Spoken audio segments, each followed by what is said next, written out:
am Dr. Laura Chauvin. I have been in practice here in Thibodaux, Louisiana at the Cancer Institute for about 12 years and have been a medical oncologist for about 30 years, most of the time here in Louisiana.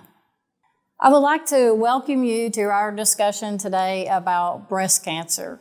I hope we end this visit together with a sense of positivity and motivation to focus on prevention and positive health. Breast cancer and all cancer is a scary thing. Breast cancer occurs in 1 in 8 women in a lifetime, or about 13% of the time. It is the most common cancer in women, but the number 1 cause of cancer death in women, unfortunately, is lung cancer. In the 70s, when Virginia Slims took us over and convinced us smoking was an important thing, women surpassed men in lung cancer incidence, but we are cutting back and we are getting better in this regard. And that brings us to the good news in breast cancer. Breast cancer mortality has decreased by 43% in the last 30 years. So women have been a big part of this.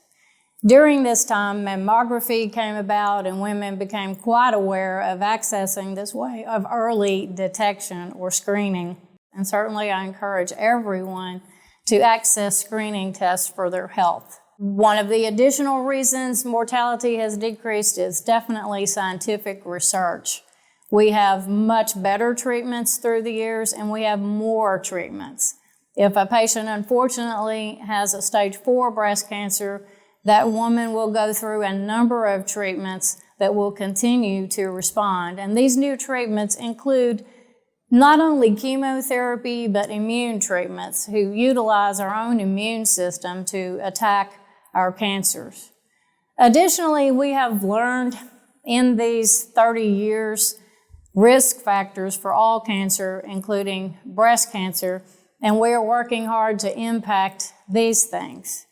One risk factor is a high-fat diet, and from 1950 to 1960, cancer incidence went up across the board, and we think that's when we began eating more processed foods, high-sugar foods, high-fat foods. And during this time, economic pressures occurred, perhaps more women were going to work, and perhaps all of us had less time to exercise.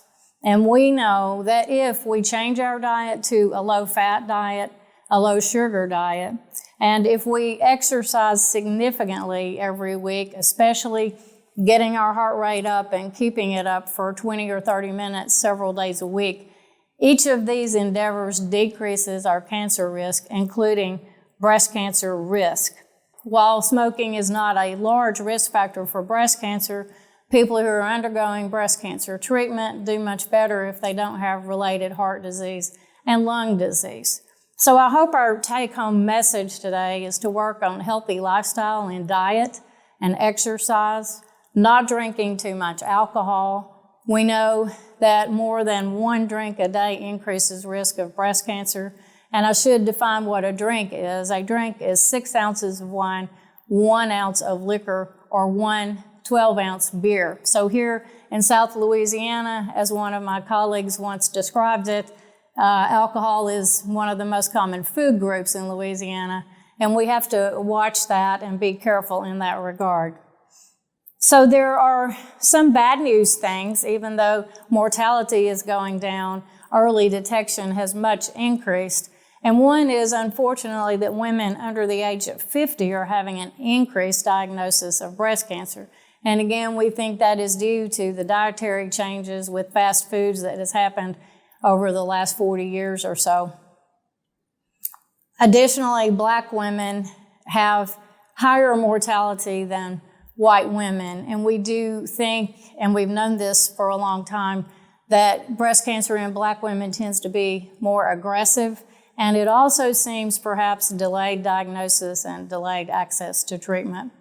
So again, our take-home message is for women to not only take care of everyone else as we do every day, but to put ourselves on our own to-do list and focus on our own health.